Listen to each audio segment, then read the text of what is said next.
Hi everyone, it's Shelley with 50 Up Health and Beauty. I'm so happy to have you here with me today.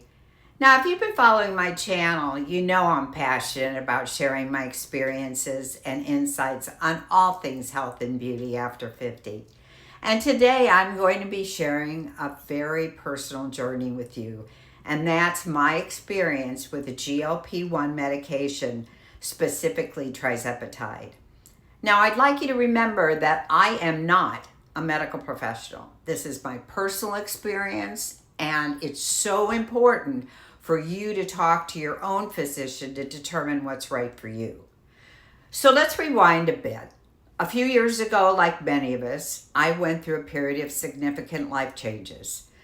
Post-COVID, coupled with the loss of my mother, the elimination of my job, and moving, I found myself having gained over 35 pounds.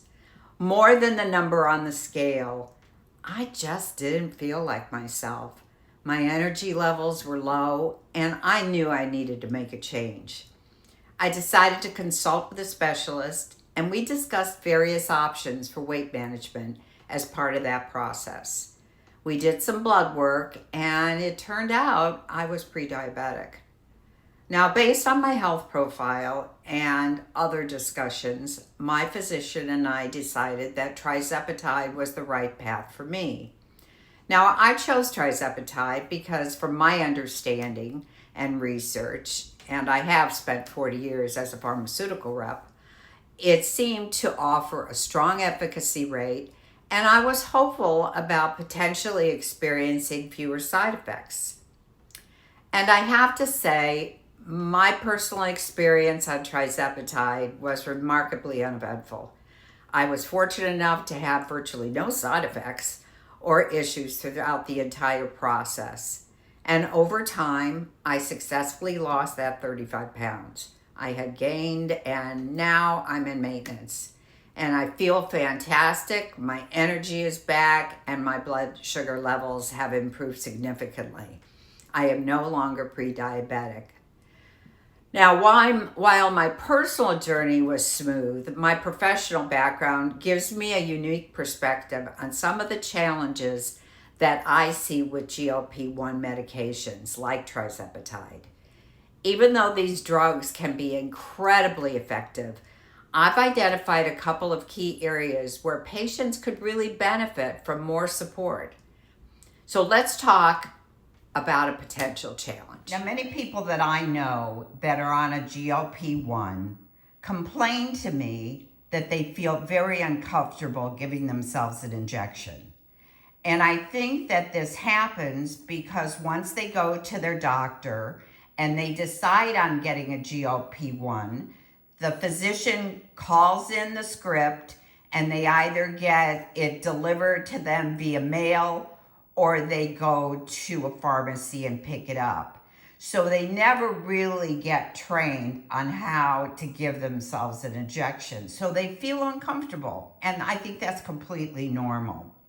Many people get their medication in the way in which you see in front of you. And the reason that you get these three different components opposed to a device that is an injection all in one is people do it to save money. This is how I get mine. I get the medication, which is the full dose. I get 4 of those for the whole month. I get 4 syringes. This syringe is the plunger is on the back and the needle is on the front. And then I get an alcohol prep. Very easy. And I will tell you that giving yourself an injection is a lot easier than you may think. Okay, I'm going to give myself an injection to just show you how easy it is. And the first thing you're going to do, you're going to take your alcohol wipe and you're going to open it up. And usually I give it in my stomach. You are allowed to give it in your stomach, in your arm, in your leg. I personally like to give it right here. I wipe the area, and then I have my vial of medication. Currently, I'm on 10 milligrams. I'm on maintenance. And then when I take the vial, it has a rubber stopper in the front. This is where you're going to place your needle and draw up your medication. So here is your syringe. I'm going to remove the top part, which is where the needle is. I'm going to remove the back where the plunger is. And I'm going to insert that needle into the middle of that rubber stopper in your vial. And then I'm going to slowly pull that plunger out. And usually it's the entire dose. This vial is 10 milligrams, so I'm pulling the entire dose out. You want to pull back that plunger very slowly so that you don't have any bubbles and that you get every bit of that medication that you can. Once you're finished, you pull it out.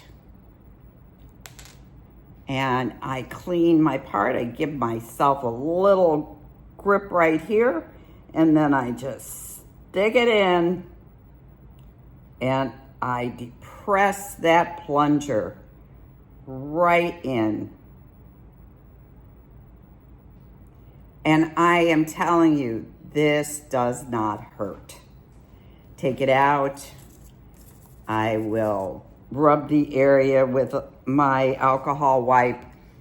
Some people may bleed a little bit. I usually don't. What you want to do too is you want to put the cap back on the needle.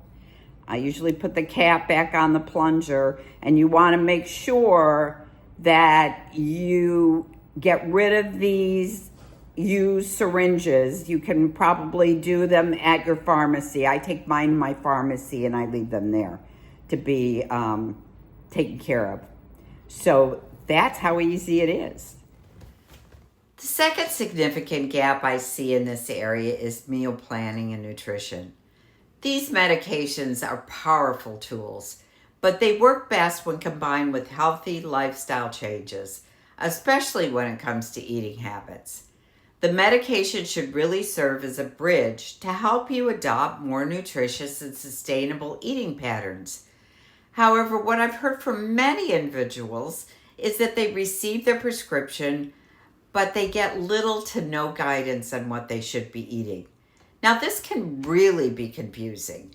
You're taking this medication to improve your health, but without a clear understanding of how to fuel your body properly. You might not see the best results long term, and it can make the transition off the medication more challenging if that's what your goal is. That's why I've included 2 one-day meal plans. Now, the calorie range by gender is 1,200 to 1,500 calories for women and 1,500 to 1,800 calories for men. And these meals should include 0.55 grams of protein per pound of body weight, and the meals that I have included align with a healthy approach while taking a GLP-1. It is at 1,200 calories and 1,500 calories, but it should help you get started. Be sure that you consult with your physician to make sure that you know exactly what your calorie intake should be.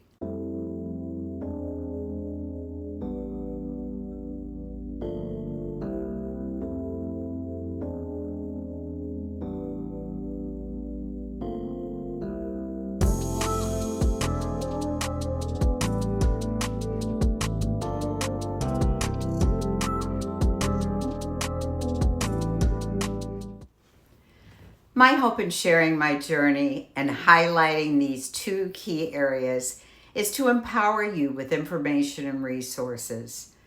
If you're considering or currently taking a GLP-1 medication, know that you're not alone.